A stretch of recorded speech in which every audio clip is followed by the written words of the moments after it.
The most powerful part of almost any sentence is the verb. Verbs are what drive action and create change in your stories. But not all verbs will light the same fire in your reader's head. And because of that, you have to be careful which verbs you pick. Today I'm going to help you out. I'm going to point out 13 specific verbs that you can cut from your writing.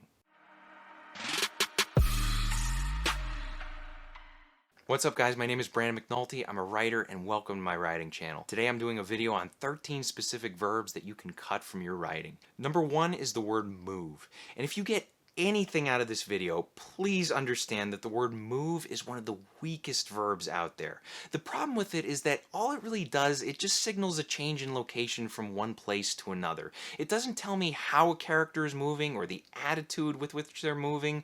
It doesn't paint any sort of image. It doesn't signal any sounds or anything like that. And in almost any case, you can pick a better verb than the word move. So here's some examples. Instead of saying he moved across the room, try he rushed across the room. That would signal a hurry or signal urgency. Or you might say he stumbled across the room. Maybe you have a character who is a bit of a klutz and they stumble everywhere.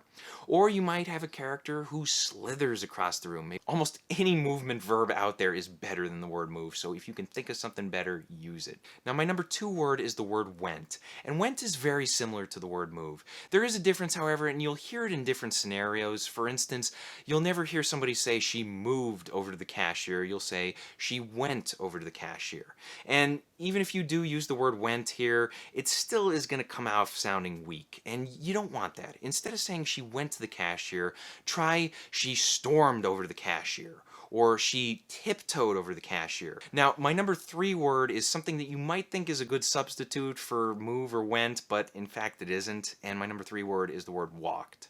So the problem with the word walked is that it's pretty much the default form of movement.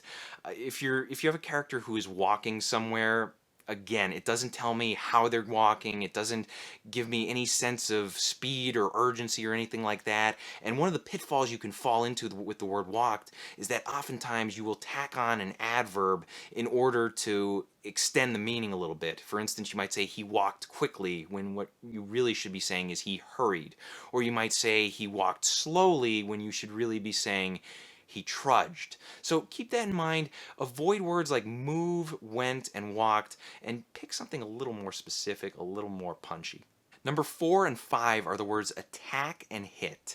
So the problem I have with attack and hit is that they're both very vague words to describe some kind of physical action being performed by one character upon the other. Say you have somebody who says he attacked the intruder. Now, that doesn't really tell me anything about the nature of the attack. I mean, attack can mean a million things, and same thing if you say he hit the intruder. That could still mean a lot of different things. Instead of saying he attacked the intruder, try and be more specific. Try and say he tackled the intruder. That way we get the image of somebody wrapping up an intruder and dragging them to the floor. Or you might say he threw a coffee mug at the intruder. That's a great way to incorporate the environment into your action. You have a character who grabs something and throws it. That's a much better visual than just saying, oh, they attacked or they hit. And then you might say something more specific like he elbowed the intruder in the face, and that can be a great grisly image that you can use to evoke a certain emotion out of a reader. And you can even follow it up by maybe mentioning the snap of the person's nose and maybe blood pouring out of it or something like that, depending on if you're writing like a darker story or like something with a lot of grit to it. But I mean, there's so many better ways to describe attacks than just vaguely saying, oh yeah, he attacked. I mean, what does that mean? Nobody knows. Number 6 is the verb carry. Now, carry is not a terrible word by any means, and I think it's totally fine if you just say he carried a piece of mail into the kitchen or he carried a book into the living room. If you're carrying something that's light, that makes sense. I have no problem with that. But if you're carrying something that's relatively heavy, I think you can use a better word to express how that character is dealing with the extra weight. So for instance, say you have a character that comes home after work and they see a massive package on their doorstep and they have to lift the thing and it's super heavy. Instead of saying he carried the package in through the door, you might want to paint the picture by saying he lugged the package through the door.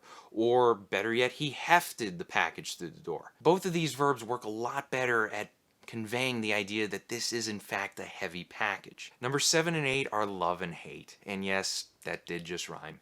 But the problem with these two words is that they've just been so overused in our culture that they no longer really mean anything anymore. I mean, we just don't know what people mean when they say love or hate. For instance, you might have someone who says, "Oh, I love the color blue," or "I love ice cream," and that means something totally different from when they say, "I love my family," or "I love my child," or "I love my favorite activity."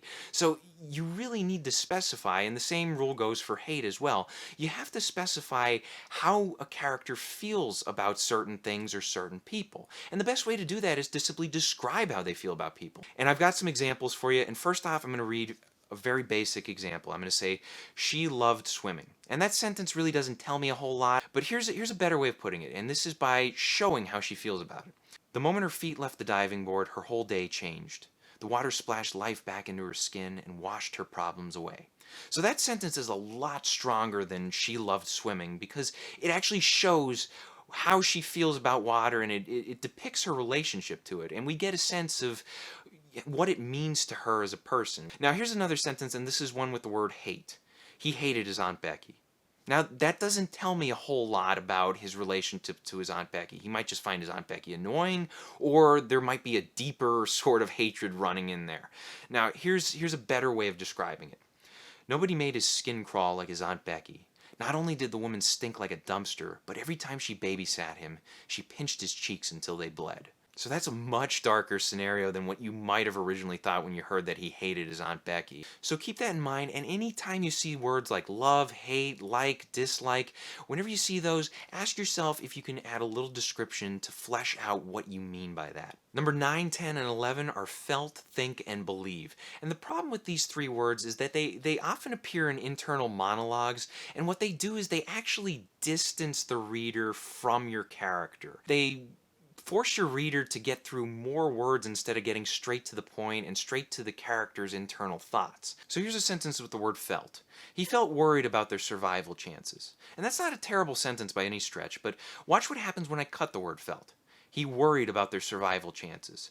Do you notice how the subject "he" just moves right into the word "worried," and there's a greater sense of tension there than when you have that buffer word "felt."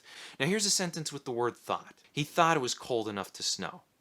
What I would do in this scenario, I would cut the first two words and just get right to the point. I would say, "It was cold enough to snow." That gets the scenario right out there. We get a sense of the surroundings, we get a sense of the environment, and we don't have the words "he thought" buffering that idea from us. Now here's a sentence with the word "believed." "He believed that if they stayed out here, they would freeze to death." Again, this is a pretty decent sentence. I don't have a problem with it, but watch what happens when you cut the first three words. "If they stayed out here, they would freeze to death." Do you notice how this sentence is more immediate, more urgent than the one before it? It really just gets stronger as a result of subtracting those first three words. So by all means, when you come across words like felt and think and believe, see what you can do as far as getting rid of those words or reworking the sentences in order to make them stronger. Number 12 is the word tried, and I really don't have a problem with tried in low stakes situations, like if you said he tried to start the coffee maker but it wasn't working. That is okay, but if you have like a high stakes situation, or if you want to have a situation with suspense or impact, oftentimes the word "tried" will rob you of that suspense that you're aiming for. So I have a couple example sentences, and I want to show you what I mean by this. So here's the first one. "He tried to stop his car, but crashed into the truck ahead of him." This could potentially be an exciting scenario here, but the way this sentence is, he tried to stop his car, but this happened, it really just doesn't have any pop and sizzle to it. Now, let's see what we do when we switch the sentence around and we expand upon it just a little bit. "He slammed the brake. His tires squealed. The speedometer dropped, but not fast enough. He crashed into the truck ahead of him." Now, if you notice with this revision, these shorter sentences, they add a lot more suspense. And not only do they do that, but they also invoke the five senses. And this is important because when we say "he slammed the brake," the reader can feel that. And when we say "the tires squealed," the reader can hear that. And we say "the speedometer dropped," the reader can picture that. And that helps bring the reader right into that character's shoes as something impactful is about to happen. And it only makes the suspense have more punch to it. And that's what you want in a scenario like this. this. Now the last two verbs on my list are was and were, and depending on who you ask about these, you will get very different opinions on them. Oftentimes you'll hear people say, oh man, you never want to use was and were. In fact, if you use them at all, you have to cut them out. You have to find a way to replace them. They're linking verbs. They're weak. You should always replace them with a strong action verb.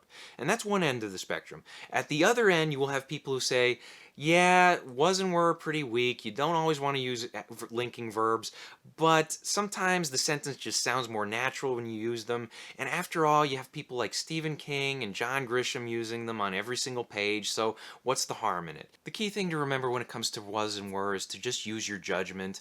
As you write more and more, you'll learn more about what works for different sentences, and you'll see that certain times the words was and were they can show up and it's no big deal, and certain times you're better off cutting them. I think one of the best times to cut them is whenever you have was or were in front of a verb ending in ing.